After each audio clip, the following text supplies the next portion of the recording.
இன்னைக்கு குளிர் கொஞ்சம் அதிகமா தான் இருக்கு இல்லையாப்பா? ஆமா ஃபாதர். வணக்கம் ஃபாதர், நல்லா இருக்கீங்களா? நல்லா இருக்கேன். இன்னைக்கு லேட்டா வந்திருக்கீங்க. ஆமா, வயசாயிடுச்சுல்ல. அதுவும் சரிதான்.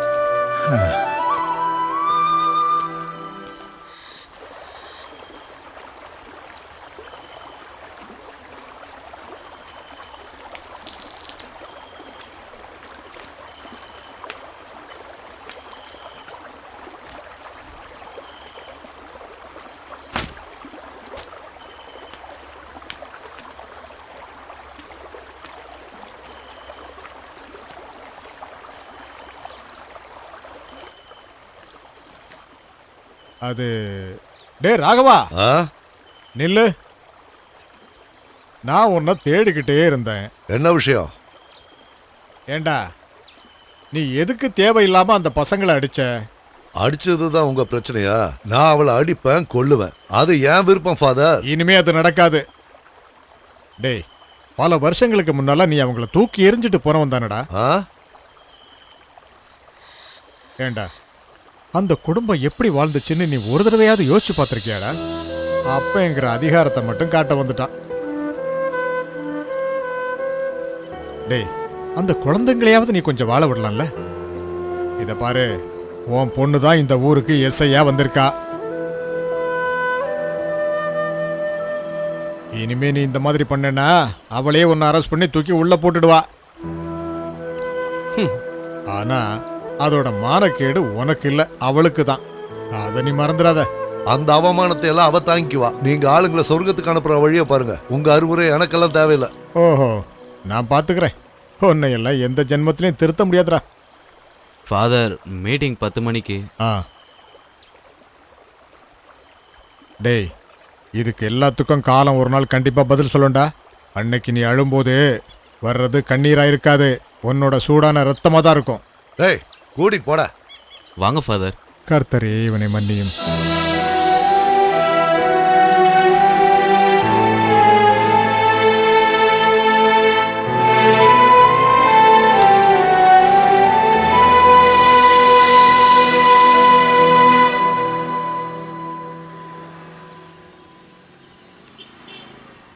அண்ணா, நான் கிளம்புறேன். சரி, நாளைக்கு சீக்கிரமா வந்துருமா? சரிங்க அண்ணா.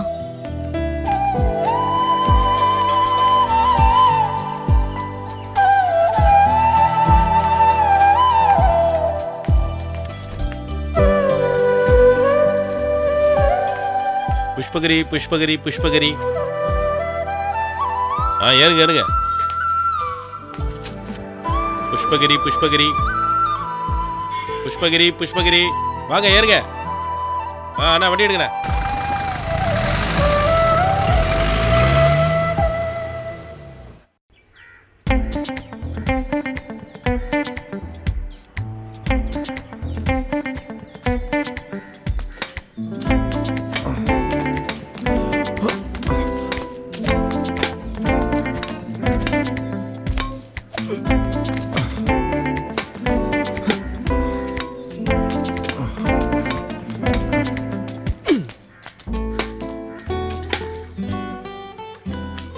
என்னடா பசங்களா இதெல்லாம்? ஒரு வேகமே இல்லையே.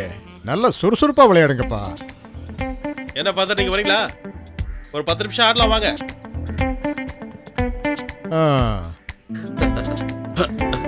நான் விளையாடின விளையாட்டையெல்லாம் உங்களால ஜென்மத்துக்கும் விளையாடவே முடியாது. அதெல்லாம் உங்க நினைப்பு தான் ஃபாதர்.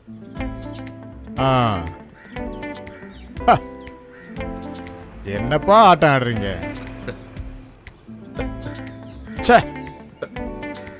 நல்லா ஆடிட்டு இருந்தேன் கோச்.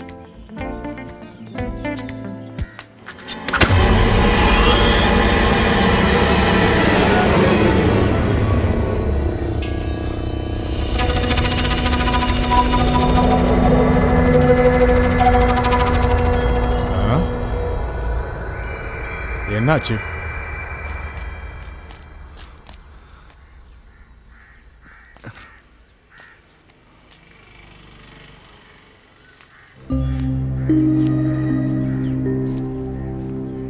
கொஞ்சம் மிஸ் ஆயிருந்தா கூட இந்த கத்தி உன் கழுத்துல பட்டிருக்கும்.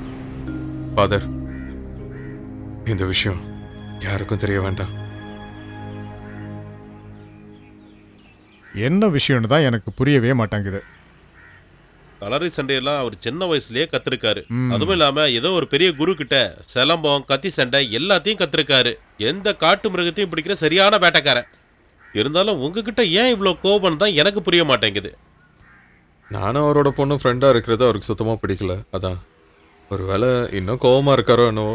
அவன் பொண்ணை நினைச்சாதான் ரொம்ப வருத்தமா இருக்கு. சின்ன வயசுல இருந்தே அந்த குடும்பத்தையே அவ தான் கஷ்டப்பட்டு பார்த்துட்டு இருக்கா.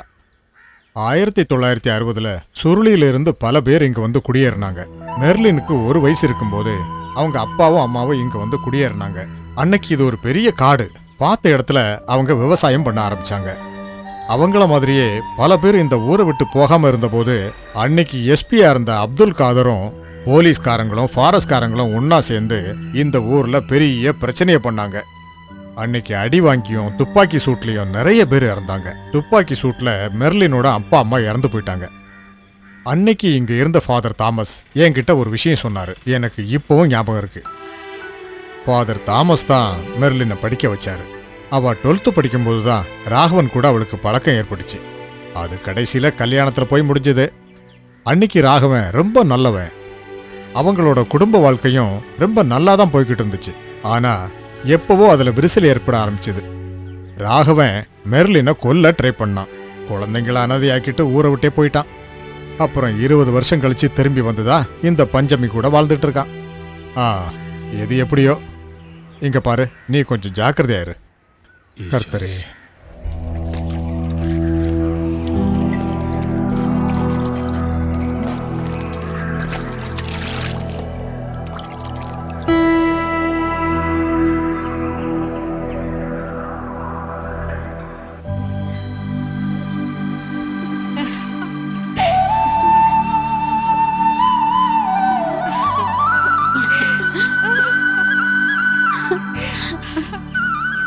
உங்ககிட்ட ஆசீர்வாதம் வாங்க தான் சார்ஜ் எடுத்தோன்னே வந்தேன்க்கா. ஏன்க்கா அழறீங்க? நீங்க ஆசைப்பட்ட மாதிரி நான் போலீஸ் ஆயிட்டேன்ல. இனிமே நம்ம கஷ்டம் எல்லாம் நல்லபடியா தீந்துடும்.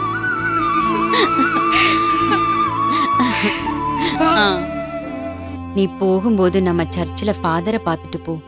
ஃபாதர் சொன்னனால தான் இந்த ஊர்ல எனக்கு சார்ஜ் கிடைச்சது. அக்கா, நீங்க ட்ரிசாவை பாத்தீங்களா? ஒரு டைம் டவுன்ல பார்த்தேன். கூட அவ குழந்தையும் இருந்தது. அவங்க மாமியாரும் கூட இருந்தாங்க. என்னால ஒண்ணுமே பேச முடியல. அவங்கள பத்தி தான் உனக்கு தெரியும்ல. அப்பா பார்த்தேன். ஒரு வாட்டி ஜங்ஷன்ல பிரச்சனை பண்ணாரு. ஷரத்தை வேற தேவையில்லாம அடிச்சிட்டாரு. என்ன வேணாலும் செய்யட்டும், ஆனா அவரு பாவம். அட, போலீஸ்காரி இங்க வந்துட்டாளா? எல்லாம் உங்க ஆசீர்வாதம் தான் ஃபாதர். ஏன் ஆசீர்வாதம் இல்ல, எல்லாம் கடவுளோட ஆசீர்வாதம் தான் உனக்கு. உங்களை பத்தி தான் ஃபாதர் இப்போ நாங்க பேசிட்டு இருந்தோம். அப்படியா? இந்த வேஷத்துல பார்க்கும்போது நீ அழகாத்தான் இருக்க. இனிமே இந்த ஊர்ல எந்த பிரச்சனையும் வராம நீ தான் பாத்துக்கணும். மெர்லின், உனக்கு இப்ப எப்படி இருக்கு? 23 வருஷமா இல்லாத மாற்றம் இனிமேதான் வரப்போகுதா? நீ எதுக்கும் கவலைப்படாத. கடவுள் இந்த குழந்தைங்களோட பிரார்த்தனையை கேட்காம இருக்க மாட்டாரு. எனக்கு இனிமே எழுந்துக்க வேண்டாம் ஃபாதர். நான் சீக்கிரமே போய் சேர்ந்துட்டாவே எனக்கு போதும். உன்னை விட நிறைய வேதனை அனுபவிச்சுட்டு இருக்கிறவங்க இந்த உலகத்துல நிறைய பேர் இருக்காங்க. விசுவாசமா இருக்கிறவங்கள கடவுள் என்னைக்குமே பரிசோதனை பண்ணுவாரு. மெர்லின், உன்னோட எல்லா கஷ்டத்தையும் நீ கடவுள் கிட்ட சொல்லு. அவர் உன்னை கண்டிப்பா காப்பாத்துவார். சரிங்க father.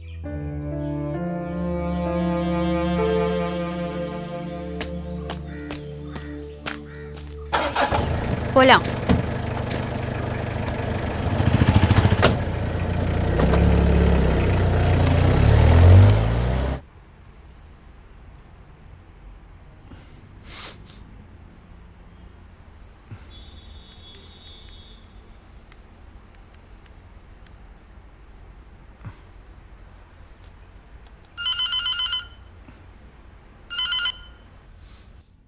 Hello, Thalir finance. Sir, நான் தான் சேரா. என்ன மேடம் இந்த நேரத்துல கூப்பிட்டுருக்கீங்க? சும்மா இருக்கும்போது கூப்பிடலான்னு தோணுச்சு. அப்படியா?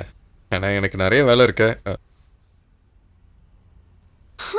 என்கிட்ட பேசுறதுக்கு மட்டும் உனக்கு நேரமே இல்ல. வீட்ல வந்து உட்கார்றது கூட டைமே இல்ல. இங்க பாரு, நான் கொஞ்சம் பிஸியா இருக்கேன். ஃப்ரீ ஆயிட்டு நானே கூப்பிடுறேனே. வைக்க போறியா? இங்க கஸ்டமர் இருக்காங்க.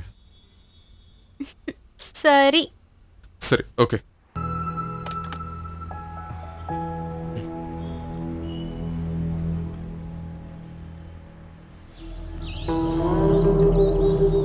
அன்னைக்கு நான் பார்த்த போட்டோ, அதுல இருக்கிற அவ நான் எங்கேயோ பார்த்திருக்கேனே.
ஒரு டீ போடு. டேய் பாபு, ஒரு டீ போடு. ஆ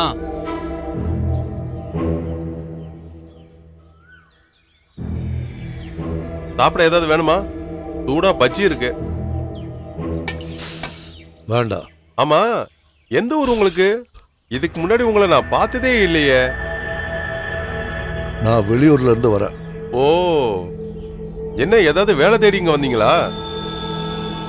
ம். இங்க தங்க வாடகைக்கு ஏதாவது வீடு கிடைக்குமா? இருக்கு, ஆனா வாடகை கொஞ்சம் அதிகம். மாசம் 50 ரூபா கேட்பாங்க. ஓகேவா? பாபு, ஆ. இவர் வெளியூர்ல இருந்து வேலை தேடிங்க வந்திருக்காரு. நமக்கு ஆத்தோரமா ஒரு வீடு இருக்குல்ல, ம். அந்த வீட்டை இவருக்கு காமிச்சிரு. இப்போதைக்கு அந்த வீட்டுல தங்கிக்கிங்க. உங்க வேலை விஷயத்த நான் பாத்துக்கிறேன். சரி.